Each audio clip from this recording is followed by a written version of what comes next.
પ્રધાનમંત્રી નરેન્દ્ર મોદીએ કોમનવેલ્થ ગેમ્સના ચેમ્પિયન્સનું કર્યું સ્વાગત, જે રમશે તે ખીલશેનો આપ્યો સંદેશ.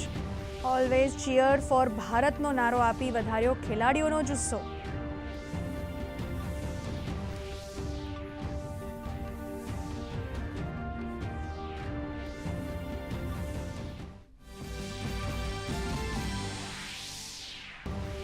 ઝારખંડ સરકાર અને વિદ્યાર્થી આંદોલનકારીઓ વચ્ચે ત્રીજા તબક્કાની બેઠક નિરર્થક.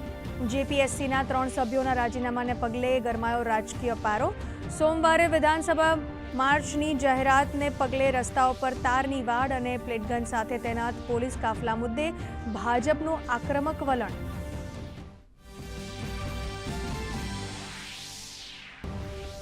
પુડુચેરીથી અમિત શાહનો હુંકાર. નવા ફોજદારી કાયદાથી મળશે ઝડપી ન્યાય. ટેકનોલોજી અને સમયબદ્ધતા તેમજ વિશ્વાસને ગણાવ્યા નવા કાયદાના 3 આધારસ્તંભ. પુડુચેરી પોલીસને પ્રેસિડેન્ટ્સ પોલિસી કવરનું સન્માન. અમિત શાહે અર્પણ કર્યો પ્રતિષ્ઠિત ધ્વજ.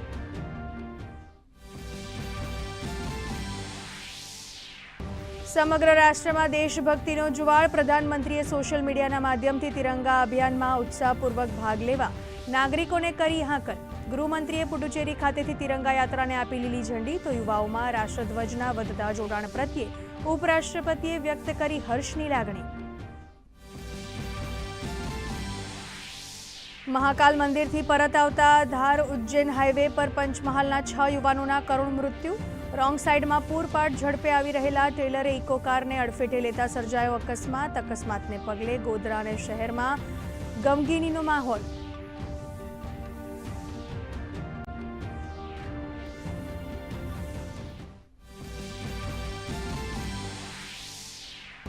અમદાવાદ એરપોર્ટ પર કસ્ટમ્સ વિભાગની મોટી કાર્યવાહી. જેહાદથી અમદાવાદ આવેલા મુસાફર પાસેથી ઝડપાયું ગેરકાયદેસર સોનું. 65 લાખથી વધુ રકમનું 422 ગ્રામ સોનું જપ્ત. તસ્કરે પોતાના શરીરમાં સોનાની પેસ્ટ રૂપે સંતાડ્યું હતું સોનું.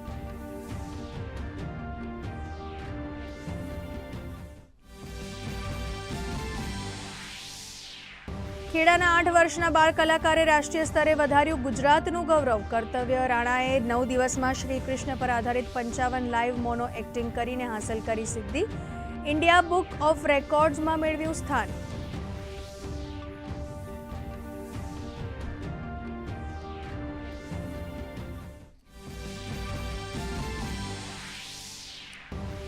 રાજ્યમાં આગામી 48 કલાક બાદ વધશે વરસાદનું જોર. અરવલ્લી, મહીસાગર, દાહોદ, પંચમહાલ અને છોટાઉદેપુરમાં ભારે વરસાદનું યલો એલર્ટ જાહેર.